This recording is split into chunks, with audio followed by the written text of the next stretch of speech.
আসসালামু আলাইকুম। আশা করি আপনারা সবাই ভালো আছেন। ২০২৩-২৪ শিক্ষাবর্ষে স্নাতক পাস অর্থাৎ ডিগ্রি ভর্তি বিজ্ঞপ্তি প্রকাশ করা হয়েছে। এটি আপনারা কবে থেকে আবেদন করতে পারবেন এবং শেষ কবে? এছাড়া কত টাকা ফি জমা দিতে হবে, রেজাল্ট কবে? এই সকল বিষয় নিয়ে এখন আলোচনা করব। ভিডিও শুরু করার আগে আপনাদের কাছে ছোট্ট একটা রিকোয়েস্ট থাকবে।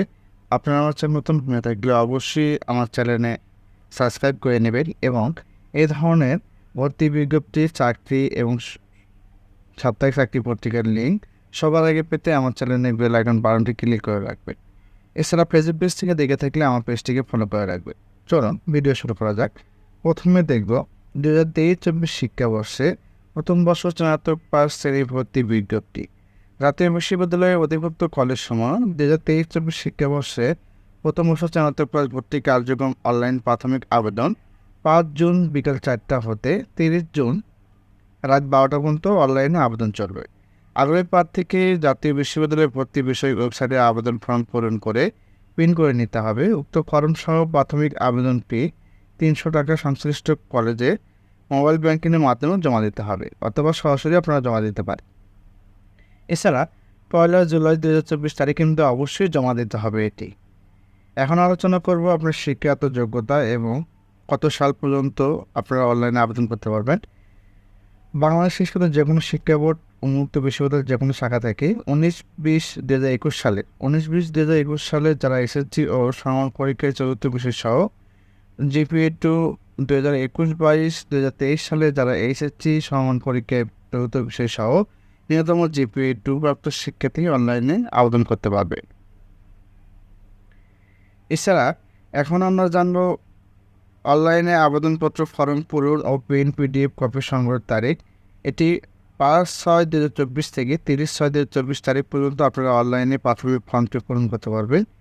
এছাড়া আবেদনকারী কর্তৃক প্রাথমিক আবেদন ফর্ম সহ আবেদন ফি জমা শুরুর তারিখ ৬/৬/২০২৪ থেকে ১/৭/২০২৪-এর মধ্যে আপনারা অনলাইন ফি জমা দিতে পারবেন এবং সরাসরি আপনারা কলেজে গিয়ে আবেদন ফর্ম সহ ফি জমা দিতে পারবেন। কলেজ কর্তৃক প্রাথমিক আবেদন ফর্ম অনলাইন নিশ্চয়ন করার তারিখ হবে ৬/৬/২০২৪ থেকে ২/৭/২০২৪ তারিখ পর্যন্ত আপনাদের কলেজ থেকে প্রাথমিক ফর্মটি অনলাইন নিশ্চয়ন করা হবে।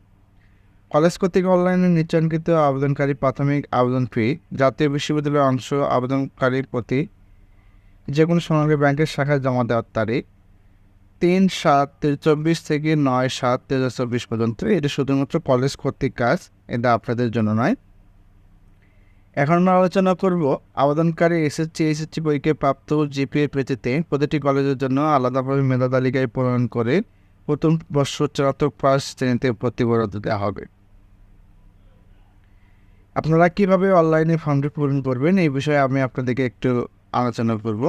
প্রথমত আবেদনকারীকে ভর্তি বিষয়ক ওয়েবসাইটে যে কোনো একটা ওয়েব ব্রাউজারের মাধ্যমে NU.admission-এ ঢুকে ডিগ্রি পাস ট্যাপ করতে হবে। তারপরে অ্যাপ্লাই নাও অপশনে গিয়ে এবং ওয়েবসাইট প্রদর্শিত তথ্য ছকে মাধ্যমিক, উচ্চ মাধ্যমিক সমান পরীক্ষায় রোল নম্বর, রেজিস্ট্রেশন নম্বর, শিক্ষা বোর্ড, পাসের সন ও নিবন্ধিত মোবাইল নম্বর দিয়ে সঠিকভাবে এন্ট্রি দিতে হবে। উল্লেখযোগ্য জাতীয় বিশ্ববিদ্যালয়ের পক্ষ থেকে ভবিষ্যতের শিক্ষার্থীকে যে কোনো সহায়ক সকল তথ্য প্রদানের ক্ষেত্রে এই মোবাইল নম্বরটি ব্যবহার করা হবে। তারপর ডাটাবেস সংক্রান্ত তথ্য অনুযায়ী আবেদনকারীর তথ্য ছকে মেইল হলে মেইল এবং ফিমেল হলে ফিমেল অথবা এর স্থলে মেল প্রদর্শিত করে ক্লিক সেলস অপশনে গিয়ে জেন্ডার এন্ট্রি দিতে হবে। তো তারপরে আপনারা প্রাথমিক ফর্ম পূরণের আবেদনকারী সম্পত্তি তোলা পাসপোর্ট আকারের রঙিন ছবি স্ক্যান করে আপলোড করতে হবে। অবশ্যই ছবির মাপ ১২০ পিক্সেল থেকে ১৫০ পিক্সেল। অবশ্যই ইমেজ টাইপ করতে হবে। অবশ্যই এর সাইজ 50 কেবির মধ্যে হতে হবে। আবেদনকারী সঠিক ছবি তথ্য সাবমিট অ্যাপ্লিকেশন অপশনে গিয়ে এ পর্যায়ে আবেদনকারী রোল নম্বর, পিন নম্বর ওয়েবসাইটে প্রদর্শিত করা হবে এবং আবেদনকারীকে ফর্মটি ডাউনলোড করে A4 সাইজের সাদা অফসেট পেজে অবশ্যই প্রিন্ট করে সংগ্রহ করতে হবে।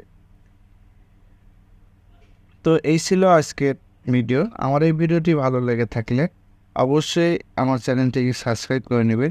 এছাড়া এই ধরনের ভর্তি বিজ্ঞপ্তি এবং সরকারি বেসরকারি চাকরি বিজ্ঞপ্তি সবার আগে পেতে আমার চ্যানেলে বেল আইকন বাটনটি ক্লিক করে রাখবেন এবং ভিডিওটি ভালো লেগে থাকলে অবশ্যই আমার চ্যানেলটিকে সাবস্ক্রাইব করবেন এবং বেল আইকন বাটনটি ক্লিক করে রাখবেন। এছাড়া ফেসবুক পেজ থেকে দেখে থাকলে আমার পেজটিকে ফলো করে রাখবেন। ভিডিওটি সম্পূর্ণভাবে দেখার জন্য আপনাদের সবাইকে ধন্যবাদ। আসসালামু আলাইকুম।